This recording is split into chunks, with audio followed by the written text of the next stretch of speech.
everybody, John Ramdeen and Robin Black here in our FN studios. Khabib Nurmagomedov looked impressive at UFC 205, dispatching top contender Michael Johnson, getting it done by Kimura. Now he wants his crack at a UFC title, and he told UFC President Dana White, either I get this title shot or I'm going back to Russia to fight there. Well, I mean, the weird part about all this, and this applies to almost every situation in the world, is you control what you can control and you just leave what you cannot control. And what you cannot control in this situation is what the guy with the 2 belts is going to do if they don't pay him enough money. So you're Khabib or anybody else, and this is without judgment or opinion on this. This is just looking at it from the outside. It's like, I cannot force this company to give this guy a bunch of money and him to fight and them to allow, like there's so many moving parts and you can't control them. You'll make yourself crazy.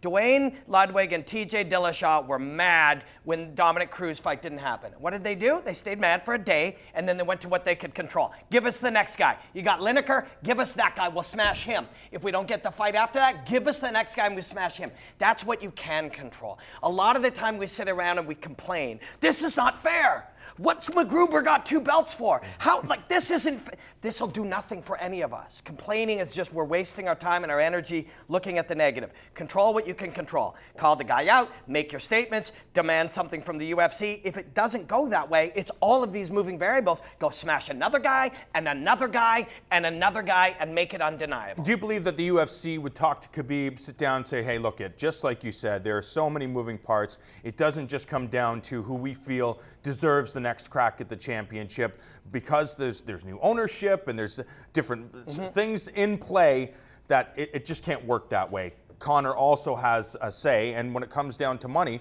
like if you're the UFC, you're trying to make the most money humanly possible. When you think of all the options, I think we're talking about it, Tyron Woodley, you feel would be a fight that would make the most money for the UFC and Conor McGregor, because 45, 55, and 170 pounds. And then people will go crazy. No way, man, this guy's got to defend. Like, it doesn't do you any good to do that. You get yourself frustrated and you go on YouTube and you leave angry things. This is not a good way to live your life. I know it's not fair.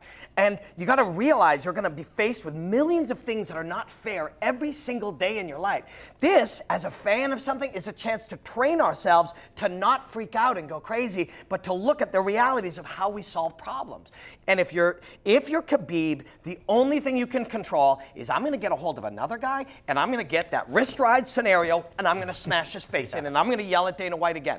And if that doesn't work, then a bunch of people will complain and go crazy. Let them. They're the sheep. You go and you smash another guy. You make it undeniable over and over and over again. It's all you can do, because this complaining thing, our society, we complain all the time and it never helps. All it does is make you upset, which going through the world upset and stressed out makes you perform worse. Khabib is way smarter than that. He may complain for a week, but he's not going back to Russia. He's trying to force a control thing that he has no ability to control, and neither do we. If we go on some type of chat, Ruben, say, this is BS, man, they should make McGregor. They're not going to do it. There's too much money to be made for them. He owns too many cards. You just go through and smash another guy and smash another guy and smash another guy. Maybe at 30-0, then. But for my money, that's the fight I want to see the most, by far. And I'm saying all of this, and you look at the highlights of Khabib's last fight. Michael Johnson is a long, rangy southpaw with good movement and heavy hands and a solid overall game.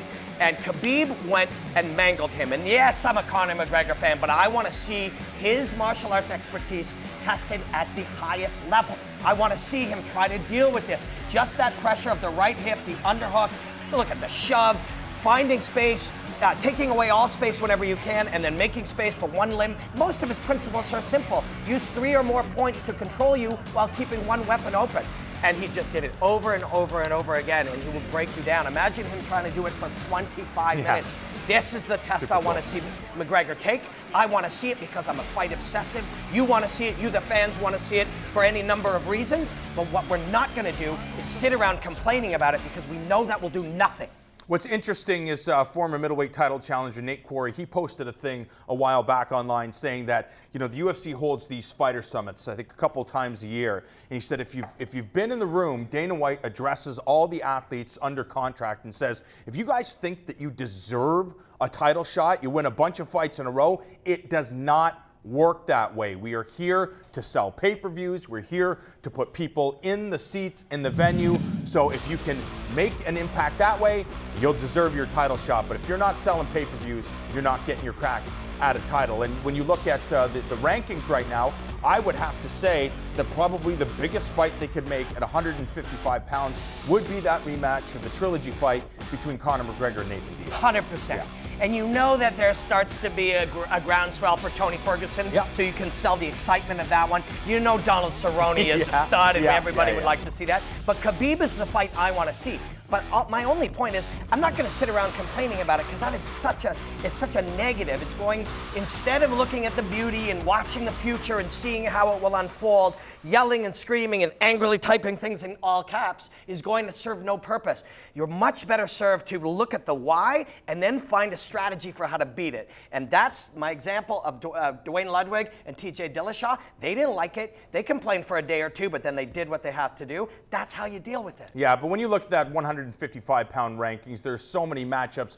Gil versus Khabib, Cerrone versus Khabib, Tony versus Khabib. There's just so many great fights right now at 155 pounds. UFC, just make them all.